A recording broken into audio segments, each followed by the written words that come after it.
यात्रा का नाम है भारत जोड़ो। कश्मीर में जाके ये यात्रा थोड़ी विवादित हो गई है क्योंकि गुपकार गैंग, महबूबा मुफ्ती, उमर अब्दुल्ला, फारूक अब्दुल्ला, इनका एजेंडा देश से छुपा नहीं है। ये लोग आपकी यात्रा में आएंगे, आपका अलायंस है, तो कहीं ना कहीं भारत जोड़ने वाली जो बात है उस पे सवालिया निशान लग रहा है। देखिए, महबूबा मुफ्ती तो अभी जो भारतीय जनता पार्टी की सरकार जम्मू कश्मीर में थी, तो मुख्य alliance partner Bharatiya Janata party की थी। तो ये तो सिर्फ बाल की खाल निकालने वाली बात है। बाकी जो एजेंडे को लेकर के राहुल जी चले हैं, मुझे लगता है कि वो एजेंडा सफल हुआ है और देश का भरपूर समर्थन जो है जनता का इस यात्रा को मिला। यात्रा जो है कांग्रेस की वो अपने अंतिम पड़ाव में पहुंच चुकी है और कल जो है वो जम्मू कश्मीर में एंट्री कर चुकी है, तो इसको आप कैसे देख रहे हैं? देखिए, भारत जोड़ो यात्रा कन्याकुमारी से शुरू होकर के देश भर में से होती हुई जम्मू कश्मीर के अंदर एंट्री हो चुकी है जी। और 30 तारीख को जी। यात्रा का समापन श्रीनगर के अंदर होगा, जी। जहां हमने विपक्षी दल के तमाम नेताओं को भी उसमें इनवाइट किया है। जी। और तमाम हमारे AICC के general secretaries, Congress working committee ji. और हमारी स्टीयरिंग कमेटी जी। जो है वो उसके अंदर भाग लेगी। हमारे CMs, ex-CM, जी। PCC, CLP लीडर्स, जी। सभी को आधिकारिक रूप से इस कार्यक्रम में भाग लेना है।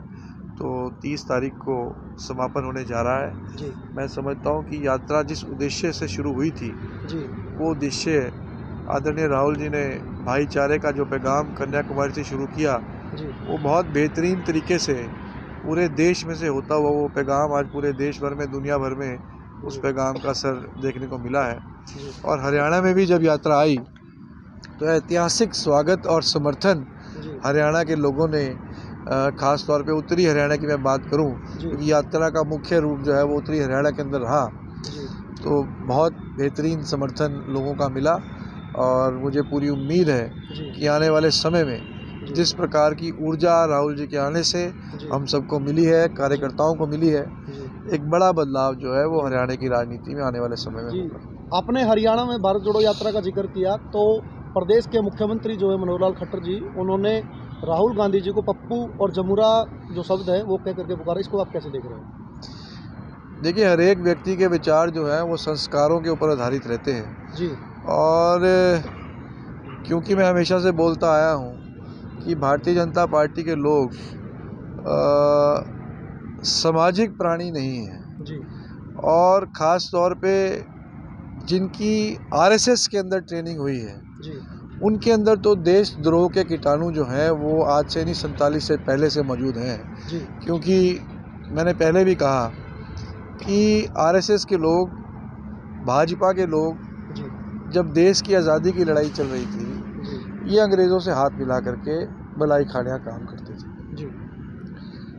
भारतीय राष्ट्रीय कांग्रेस के नेता, चाहे वो महात्मा गांधी थे, जवाहरलाल नेहरू थे, सरदार पटेल थे, ये आज़ादी की लड़ाई के लिए संघर्षरत थे, जेलों के अंदर जीवन यापन कर रहे थे। और वहीं RSS के लोग अंग्रेज़ों से हाथ मिला करके मलाईदार पदों पर आसीन थे। तो इन लोगों का देश की आज़ादी में कोई कंट्रीब्यूशन नहीं है। इनके संस्कार हमेशा से देश विरोधी रहे हैं और बड़ा दुर्भाग्य है कि आज ये लोग अपने आप को देशभक्त कह करके और देशभक्ति के सर्टिफिकेट बांटने का काम करते हैं। तो उसी विद्यालय के अंदर श्रीमान खट्टर जी उसी विद्यालय के विद्यार्थी हैं, तो ज़्यादा बड़ी उपेक्षा अगर उन्होंने ऐसा बयान दिया है तो कोई हैरानी की बात नहीं है, क्योंकि बेसिक ट्रेनिंग जो है। राठौर जी, यदि आज के हालात की यदि बात करें, प्रदेश की करें चाहे देश की करें, तो कहीं ना कहीं देखते हैं कि पहलवान जो है, किसान जो है, जवान जो है, सरपंच जो है, हर कोई धरने प्रदर्शन को लेकर के बैठा है। इसको आप लोग कैसे देख रहे हैं? पहलवानों की यदि बात करें तो जंतर मंतर पे धरना चला हुआ है। देखिए, किसानों की यदि बात करें तो आज शुगर मिल पे तालाबंदी हुई है। सरपंचों की बात करें तो चला हुआ है। आपकी बात बिल्कुल सही है। देखिए, हमारा भारत देश कृषि आधारित अर्थव्यवस्था है और किसान देश की रीढ़ की हड्डी है।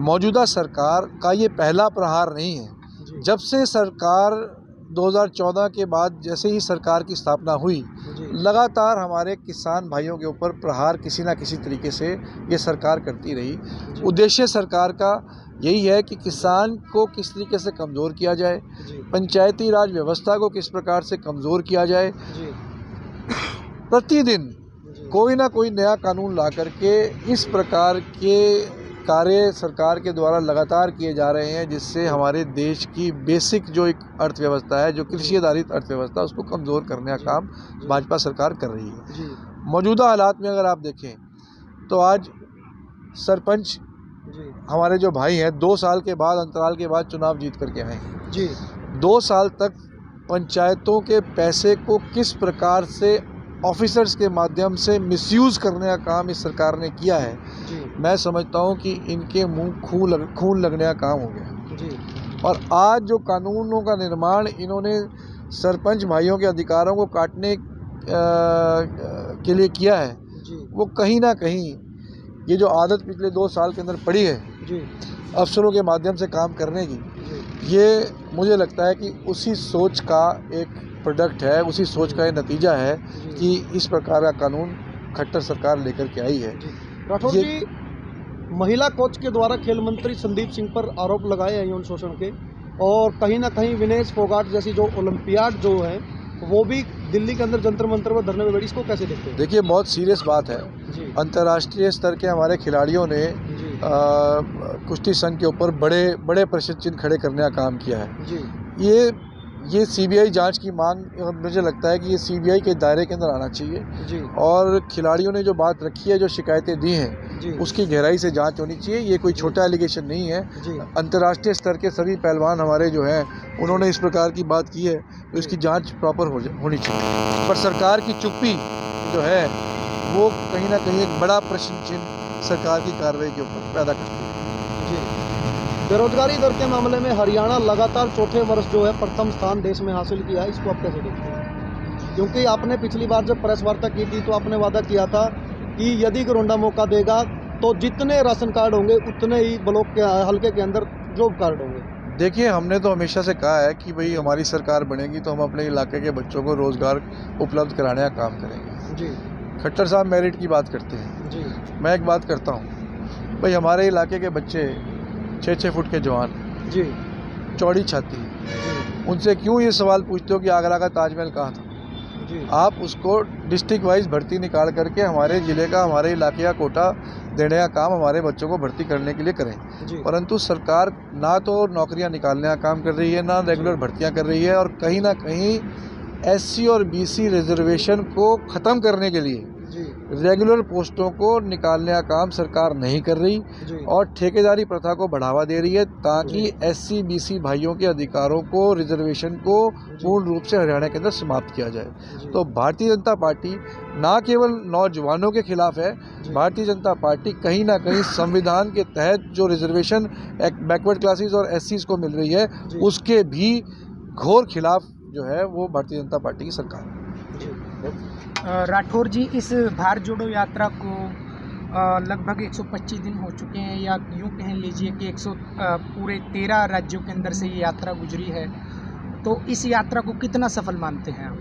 देखिए, अपार जन समर्थन इस यात्रा से मिला है, और कहीं ना कहीं विपक्ष में रहते हुए लोगों की उम्मीद कांग्रेस पार्टी, क्योंकि देश की मुख्य विपक्षी पार्टी है, और लोग चाहते थे कि लोगों के मुद्दों को विपक्ष के रूप में मजबूती से कांग्रेस पार्टी उठाए। तो मुझे लगता है कि पिछले 10 वर्षों का जो भारतीय जनता पार्टी का कुशासन था, वो भारत जोड़ो यात्रा के माध्यम से, चाहे वो बेरोज़गारी की बात हो, चाहे वो हमारे छोटे व्यापारी की बात हो, किसान भाइयों की बात हो, या समाज के विभिन्न वर्गों की बात हो, आदरणीय राहुल जी ने बहुत बेहतरीन तरीके से और मजबूती से इन सारे मुद्दों को यात्रा के दौरान उठाया है।